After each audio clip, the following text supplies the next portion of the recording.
Hello, I'm Caitlin Coombs with Energeticcity.ca and welcome to Council Corner, powered by the City of Fort St. John. Today we are talking to Councillor Trevor Bolin to get the latest updates happening in the city. Councillor, how are you doing today? I'm doing great. Thanks for joining us, Caitlin. Wonderful. So today we're talking about the official community plan for the City of Fort St. John. Very important. For those who may not be familiar with how important it is, what exactly is an official community plan and why is it so important? So you'll often hear council refer to it as the OCP, and staff do as well, because in local government we tend to shorten everything. Everything becomes a nickname. But the OCP is very important, and I've been fortunate to have been on council for as many years as I have. I've been able to take part in a few of these. They are required provincially, so the provincial government does set a mandate for the timelines of them being done, as well as the time period that they're allowed. So ending this year is when we have to have this finalized. I think for people to understand, though, the most important thing about the OCP, the official community plan, is it gives us a long-term view of what their neighborhood looks like or could look like, as well as maybe their future home neighborhood. An OCP will lay out all of the elements to an expansion, to growth. And when you look at Fort St. John, things are getting busy. We're seeing it on social media. I mean, we're seeing it on the roads and trying to cross the highway. So I think the timing is perfect. I think that, and I hope that people will get engaged, because again, this isn't something that city staff or council dream up and just make happen. This literally comes from residents being involved and sharing their vision for Fort St. John, which is truly what this document is. Okay. And maybe if you can just elaborate on what is involved in the official community plan, what are the steps of creating it? Because it is a long and drawn out process. Very long process.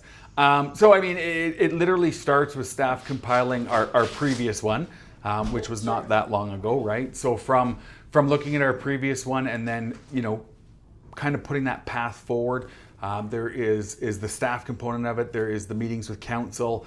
We had a workshop recently around them.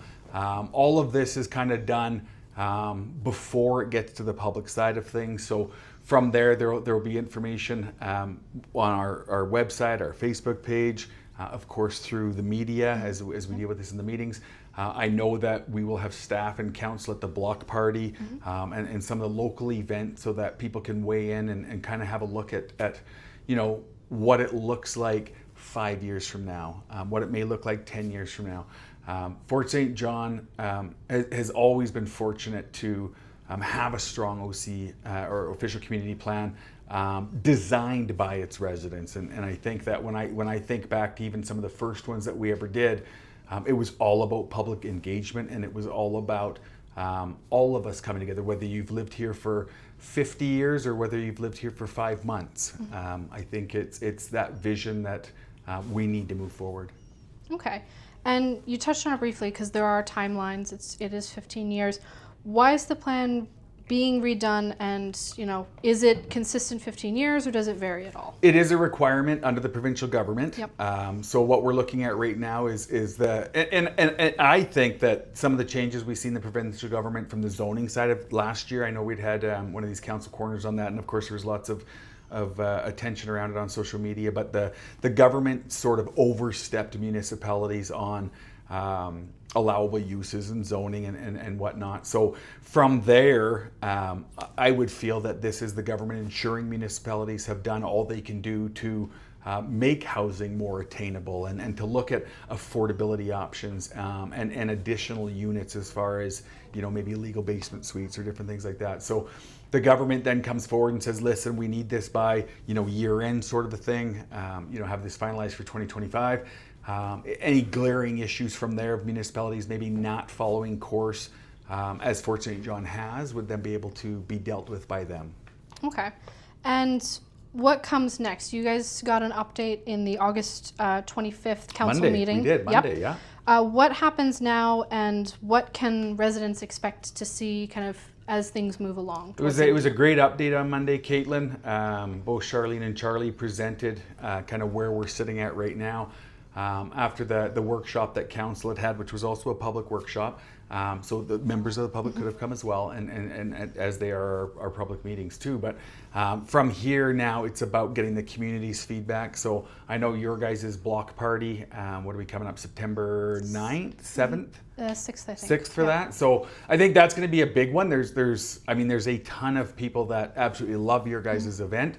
And that gives us the opportunity to kind of tag along and ensure that those that may not be paying attention to social media or the council meetings, it's a good idea for them to get involved at that time. Take 5 minutes, visit the city booth, have a look at some of the maps, some of the proposed changes, and more. Be able to have their say as to to what they envision their children and their grandchildren growing up with, or getting jobs and having families of their own in this community.